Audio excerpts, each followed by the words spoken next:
Bom dia, bom dia, bom dia. Esse é o dia que o Senhor fez, por isso alegremos, regozijemos, temos um coração grato por tudo que Ele fez e por tudo que Ele fará. Vamos para o nosso TCD de hoje, nosso devocional, nosso tempo com Deus, que está aqui em Isaías, no capítulo 44, do versículo do 9 ao 20, que diz assim: todos os sacrifícios de imagem e de escultura são vaidade, e as suas coisas mais desejáveis são de nenhum empréstimo, e suas mesmas testemunhas nada veem, nem entendem para que eles sejam confundidos. Todos lutamos contra a idolatria em algum momento. A verdade é que, mesmo sem perceber, estamos adorando coisas que nunca poderiam suprir o que só Deus pode suprir. Seja bem-vindo ao canal Tempo com Deus, TCD, onde aqui nós se transformamos esse tempo com Deus, TCD, esses minutos em milagres. Se você não é inscrito, se inscreva no canal para você não perder mais nenhum TCD. Nosso tema, como eu falei, vamos falar sobre idolatria moderna. Mas antes nós lemos um primeiro versículo, que está em Isaías 44, 9. Depois vocês leem em casa, vamos estar falando sobre esses versículos aqui, mas leem em casa. Esse versículo é de suma importância para te entendermos. Mas vamos ver o que é idolatria. De uma forma simples, idolatria nada mais é do que tudo aquilo que colocamos à frente de Deus, ou coisas ou pessoas que colocamos no lugar de Deus. E a idolatria ela tem muito a ver com a questão do coração e as coisas que priorizamos. De uma forma bem básica, idolatria é isso. De uma forma bem resumida. Mas o que levou, qual a motivação que levou, então, o povo de Deus a essa idolatria? Algumas coisas, mas uma delas é a influência cultural. Se nós observarmos, aqui o Isaías está falando, havia muita influência do povo ali ao redor de Israel. Por isso que Deus sempre bateu na tecla sobre a questão da idolatria. Ele falou, em um dos mandamentos, 10 mandamentos, fala, amarás o Senhor Deus de todo o teu coração, de todo o teu entendimento. É o primeiro mandamento que está lá, né, que o grande legislador Moisés escreveu. E por fim também, a questão da ignorância espiritual. O povo era muito ignorante espiritual, muito fraco, digamos assim, espiritual. Se a gente lê no livro de Gênesis, o Deus levantava um juiz e daqui a pouco o povo caía novamente. Deus levantava um juiz e o povo caía novamente. E hoje, no Novo Testamento, ou melhor dizendo, vamos atualizar nos dias de hoje, qual é a idolatria, essa idolatria moderna que nós vivenciamos, e muitas vezes sem perceber. Uma delas, vou falar rapidamente, é a questão do relacionamento.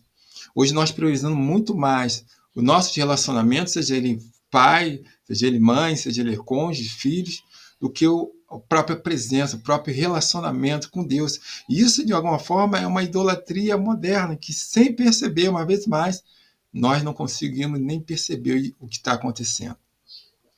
Também uma outra forma, nos dias atuais, é a questão do materialismo, a questão dos bens, do ter, ou seja, para ter as coisas, a televisão de nem sei quantas polegadas nós temos hoje, né? Nem imagino qual polegada hoje que está na moda, mas para ter isso, ou ter aquele carro da hora, aquele carro do momento, seja qualquer outro bem, precisa trabalho, e para trabalhar você vai despender horas. Então, para ter as coisas que são caras, você vai se endividar e você vai precisar pagar isso. E você vai ter que trabalhar mais, fazer hora extra, e mais tempo na rua, e longe da família, e, consequentemente, longe da comunhão. Ou seja, você está trocando esse tempo, né, com Deus, em detrimento de adquirir bens. E a outra forma também dessa idolatria moderna é a questão do status, da fama. Hoje todo mundo quer estar no auge, quer estar aparecendo, quer ter o status, quer ter o like, quer ter ali o seu nome. Inclusive tem até uma grande polêmica que está gerando aí de um pregador mirim, né, que está fazendo sucesso, entre aspas, mas sucesso negativo, que está falando bastante coisa que não tem nada a ver com o evangelho, e eu fico bobo que pessoas seguem, né? E eu costumo dizer que cada um tem um pastor que merece a teologia que merece, porque quer estar aparecendo. Mas, enfim, isso tudo, nessa era moderna, acontece isso conosco sem percebermos. Essa modernidade, né? Ou seja, essa idolatria moderna, e às vezes a gente nem percebe, como eu falei no começo. A gente, sem perceber, isso vai adentrando na nossa rotina, nas nossas atividades. Aí Isaías, eu separei aqui, ele faz uma análise, ele traz algumas análises nesse texto, que vai do versículo 9, nesse nosso TDC, nesse devocional, é do 9 ao 20. Você lê em casa, medita, faz um TCD em casa com mais calma. Ele traz alguns parâmetros falando sobre essa idolatria. Do versículo ali do 9 ao 11, ele está falando sobre a futilidade dos ídolos. Então, vou ler um versículo aqui, o 11. Ele fala assim: todos os que adoram serão humilhados. Os que fazem ídolos são apenas seres humanos, nada mais. Que eles se reúnam e se apresentem no tribunal. Ali ficarão apavorados e serão humilhados. Isaías, então, ele faz essa primeira análise, no 9 ao 11, sobre essa futilidade desses ídolos, que nada mais é que são coisas fúteis, de fato, que não vão acrescentar nada e não vai nos ajudar no dia do tribunal. É Isaías que está falando. Depois ele fala do processo da criação desses ídolos, que está ali no versículo 12 ou 17. Eu quero ler o 12 para a gente entender e contextualizar. Ele fala: o ferreiro pega um pedaço de metal, coloca nas brasas e depois, com toda a força, vai batendo nele com um martelo até formar a imagem. Ele trabalha tanto que não come, não bebe e acaba perdendo as forças. Olha só que coisa interessante. Isaías está falando da criação dos ídolos, que nada mais é uma pessoa comum, ou seja, o ser humano, nós que criamos os ídolos. Olha só, veio do alto agora essa. Somos nós mesmos que criamos os ídolos. Você parou para imaginar, para pensar quantos ídolos tem no Brasil? Estou falando a nível nacional. Quantos ídolos tem no Brasil e somos nós mesmos que criamos? Ou seja, ídolos fúteis que o próprio homem, ou seja, nós mesmos que criamos. E depois, para finalizar, do 18 ao 20, ele fala dessa ignorância da verdade. Aí eu quero ler aqui o 20. Adorar a imagem não adianta nada. É o mesmo que comer cinzas. O homem que adora a imagem não pensa direito, mas vive enganado.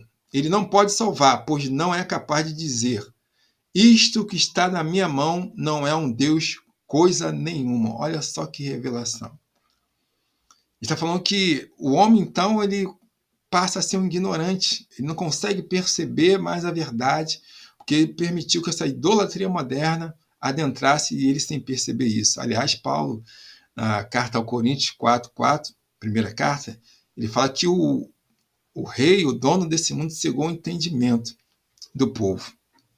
Então, como a gente pode resolver essa questão da idolatria? É muito simples. Mateus 6,33, Jesus, ele, no Sermão da Montanha, ele fala muito claro, né? Mas buscai o reino do céu e a sua justiça, e todas as outras coisas vos serão acrescentadas. Tudo que nós precisamos para a nossa vida como um todo vai ser acrescentado a partir do momento que nós priorizarmos Deus, colocar Ele em primeiro lugar. Não tem forma mágica, é princípio. Coloca Deus em primeiro lugar. Que toda essa correria de querer ter as coisas que é louvável, os relacionamentos, tudo que nós precisamos para viver vai ser colocado à medida que nós priorizarmos o que é prioridade. Se nós mudarmos simplesmente essa ordem, é como uma pirâmide invertida. Imagina uma pirâmide invertida. A pirâmide é assim, né? É assim. Se nós invertermos, ela automaticamente vai cair. Não vai se sustentar. E é assim que acontece. E sem perceber, nós idolatramos as coisas, pessoas, e esquecemos que nós pecamos contra Deus. Idolatria é um grande pecado contra Deus. E eu espero que você possa meditar nesse TCD, transformar essa meditação, essa palavra em milagres, que você possa se identificar e se libertar dessa idolatria que, de repente, inconscientemente você está praticando. Que Deus possa te abençoar grandemente. Eu vou deixar aqui na descrição um link do meu e-book TMM, Transforme Minutos em Milagres. Está um preço muito baratinho. Você possa adquirir para me ajudar aí a poder continuar esse trabalho, para pagar alguns custos. E ele é menos que um refrigerante. Desejo para você paz e atitude, que Deus te abençoe grandemente. Se inscreva para o próximo TCD. Que Deus te abençoe.